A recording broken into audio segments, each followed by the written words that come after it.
सानाम कोगे जोहार तेहें हितल पुथी खन आर मिटंग जोखेज बन नेला जहाँ लेखाना हितल पुथी रेना जोखेज को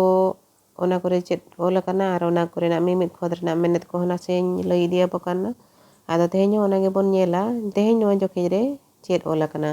ओना जोखेज दो काना पिलचू हपन को हारा जुहु कान जोखेज आर जहाँ को बो नवा गया उनको को तो नवा बन बड़ाय कामा जे हितल पुथी दो ऑल गुरु गमके पंडित रघुनाथ मुर्मू ऑल सदर का आदो नोआ दो सानताड़ी एजुकेशन सिलेबस रे मेना कर खातिर तेगे ना नोडे दो पठुआ को गोड़वा को दिशा कतिगिन लई सदरा बकना देला एनखान नोआ एतो खुद रे चेत ओल कना ओना बन नेला आर ओना कोरेना मेनेत को नासे नासे बन लई इदिया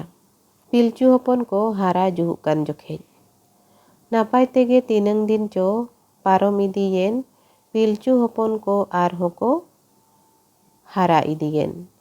एनखान जहाँ लेका लाहातना जोखेज रे बन नेल का जे ओना रे दो ताहे काना पिलचू हपन को सिलिप को गोज केदे जोखेज पिलचू हपन को सिलिप को ओका लेका को गोज केदिया ओना रेना कथा बन बाडाय लेया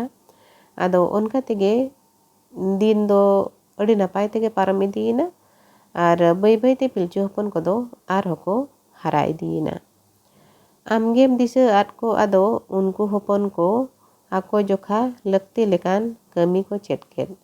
नोडे ना जहाँ ओल काना आमगेम मेनते तो ना धर्म उनिया दिशा तेगे धर्म दिशा तेगे उनको हपन को दो पिलचुरिन हपन को दो आर हो आको चेल लेकाना कमी को दाड़िया चेल लेकाना को कमी लेकान जम को नपाय ते को न्यामा आको जोखा लक्ति लेकान आको को दाड़िया लेकान कमी उना को हो धर्म दिशा तेगे आर हो को चेत इदि किया रापा इसिन जोंग लगित जुरु जोंग लगित पिलचू हड़ाम गे उन दिन दो सेंगेले न्यामले जहाँ लेका को लेकान लेकाना जो दा को बिली को नोआ को रापा कते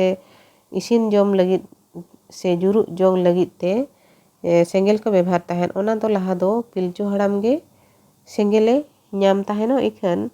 पिलचू हड़ाम ठेन को नेल कते उनको हपन को को चेत काना ओना के नोडे लई आय उनी ठे खन नेल चेत काते उनको हपन को काडेज घाराड़ा आते सेंगेल होड़क को गान केल आदो लहा ते दो सेंगेल ओका लेका को जुला काडेज घाराड़ा काते ओना दो पिलचू हड़ाम गे कमी ताहेनोय आदो दिन जो गिद्रा को बै बै ते को हराय दीना आदो उनको हो आकोरिन बाबा ठेन कोन सेंगेल चेल लेकाते को जुला ओना आको को चेत एना आदो ओना बेड़ा रे दो चेल लेका काते सेंगेल को जुल ताहेन ओना दो काडेज घाराड़ा काते सेंगेल को ओडक ताहेनो आदो नोआ कमी को तायम दो बै बै ते हपन को दो को गान इदि किया लाड़ा रिया लापो होको गालांग बडाय केद साकाम बगी काते उनको उना को साब केद आदो जहाँ लेका आको दिन जो बै बै ते को सांगे इदि लेना आको भितरी रे ओना लजाव गियंग नोआ हो सेटराट को थान जहाँ काते ते उनको दो एतहम दो आको लजाव दापाल से होड़मो दापाल लगित ते साकाम को व्यवहार ताहेन आदो तायम ते दो उनको दो लाड़ रेना लापो लाड़ रेना पालाट से जहाना को बेंदे ᱧᱚᱜ कना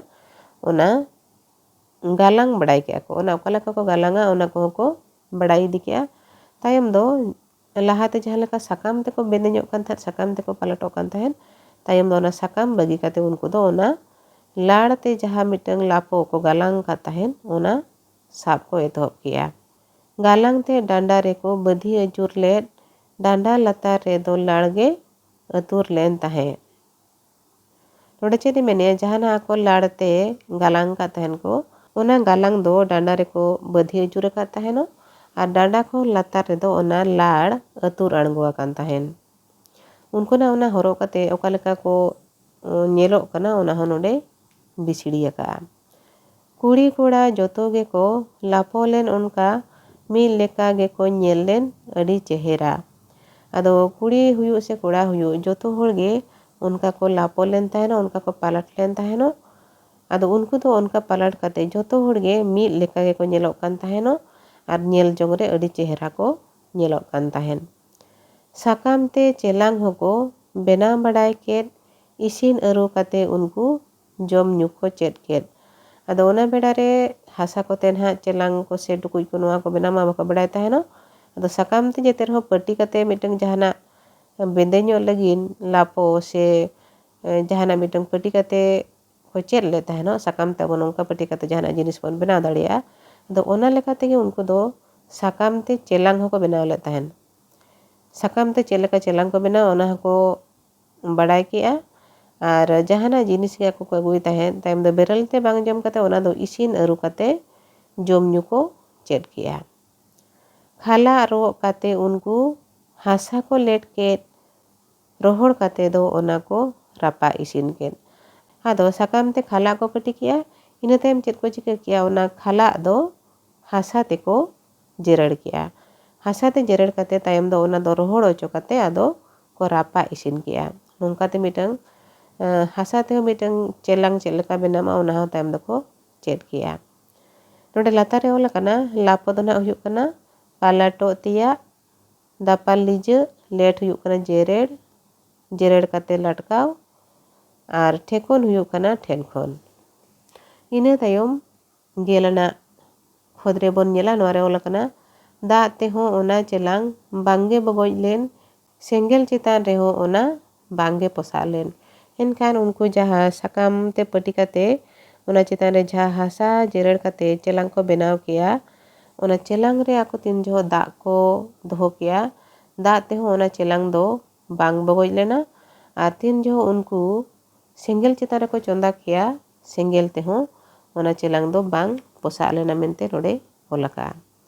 इड़ी एरबा आड़ा साकाम जोदा एमान को ओनारे इसिन कते गे उनको को जम के एनखान को जहाँ को चास बसे तहन इड़ी एरबा और जहाँ गया को बड़गे झड़गे आड़ा को साकाम को नामे तहन तायम दो ओना को उनको दो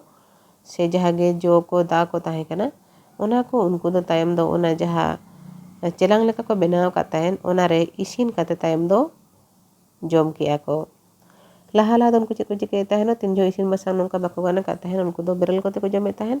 इखान तीन जो नोंका इसिन बसांग को गान किया उन जो दोनों नोंका आरहों चेलांग को बनाव कते ओनारे इसिन कते जम को चेद किया नापाय तेगे दिन दो आरहों पारम इदीयेन होपन को हो रस्के गे को हारा जुहुयेन आदो नोंका जम न्यू को से पालाटो को डी नापाय को गाने दिए का तहन बै बैते आको चेद लेका इसिन बसांगा को चेद करे को इसिन बसांगा नोआ को हो बै बैते बनाव इदी से व्यवहार इदे को गाने दिए का तहन आदो नोंका ते उनको जीवन दो तायम दो अड़ी नापाय ते पारम चलावना और होपन को तायम दो बै बैते आर होको हारा जुहु इदीना मानखा तेहेñ नोडे मिटा हुडिñ मछा जोखे ताहे कना पिलचू होपन को हारा जुहु कान जोखे नोआ बन नेल किया और तेहेñ दो निनंगे निया तायम ना आर होबन नेला पिलचू होपन को जुरी जोता को लेकमानेन जोखे पिलचू होपन को जुरी जोता को गानेन जोखे नोआ दो नहान दराय तना वीडियो रे बन नेला तेहेñ दो निनंगे जहाँ को पे नेले ताबोना आपे गोड़ पे ᱧᱟᱢᱮᱫ साउंते एटा पठुआ को गोड़ को ᱧᱟᱢᱟ ओना लगे तना से शेयर का ताबो पे और वीडियो लाइक का ताबो पे ओना साउंते जहाँ को गे पे नवा हा उनको दो सब्सक्राइब का ताबो पे इना दो तायम दारा मारो नोंका से चेरेना वीडियो पे ᱧᱟᱢ दाड़िया ताबोना मानखान तेहेñ दो निनंगे सनाम को गे आयमा सारहाव आर जोहार।